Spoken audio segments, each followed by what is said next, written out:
नदिया किनारे कृष्ण गाइया चरामाए बांसी बजा मैं माने माने के हाजियो बांसी बजा मैं माने माने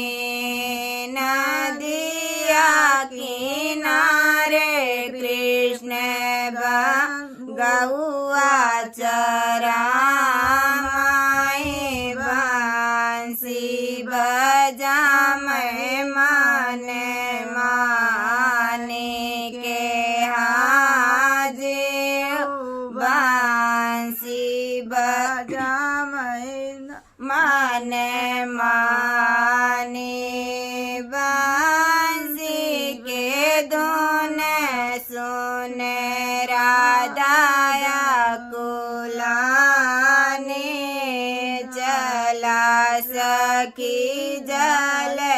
भरी लाई के हाजियो चला सखी जल भरी लाई बांसी के धुन सुने राधाया कुलाने चला सखी जल भरी लाई के हाजियो चला सखी जल भरी लाई जल भरी लाई किनारे मादारिने चिर छोरिया मुना नाई के जियो चिर छोरिया मुना नाई जल भरी लाई किनारे मादारिने चिर छोरिया मुना नाई के हाजियो चिरे छोरिया मुना नाई कदम से उतरे हैं कृष्ण कन्हैया अचिरे तलीनी चोराई के हाजियो चिरे तलीनी चोराई कदम से उतरे हैं कृष्ण कन्हैया चिरे तलीनी चोराई के हाजियो चिरे तलीनी चोराई हाथ जोड़ी राधा जी विनती कर तुम्हारी दई चिर हमारी कन्हई के हाजी उदय देते चिर हमारे हाथ जोड़ी राधा जी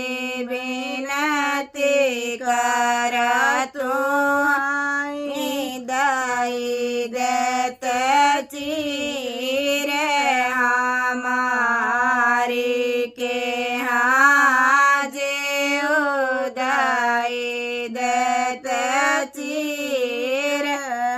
हमारे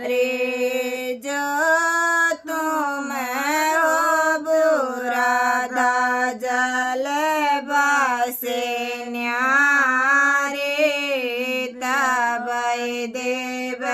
चीरे तुम्हारी के जीवता भाई देव चीरे तुम्हारी जो तुम्हें हो बुरा धा जल बसे न्यारे तबई देव चीरे तुम्हारी के जीव तबई देव चीरे तुम्हारी कैसे कही हो भाई कान्हा जल बसे न्यारे जल बीच ठाड़ी उगारी के जीव जल बीच ठाड़े उगारे कैसे गई हो भाई कान्हा जल बसे न्यारी जल बीच ठाड़े उगारी के जीव जल बीच ठाड़े उगारी कैसे कही आई गाना तोहरे समान मातु पुरुष हमें नारी के जीव तो ते पुरुष हमें नारी कैसे कही आई गाना तोहरे समान मातो ते पुरुष हमें नारी के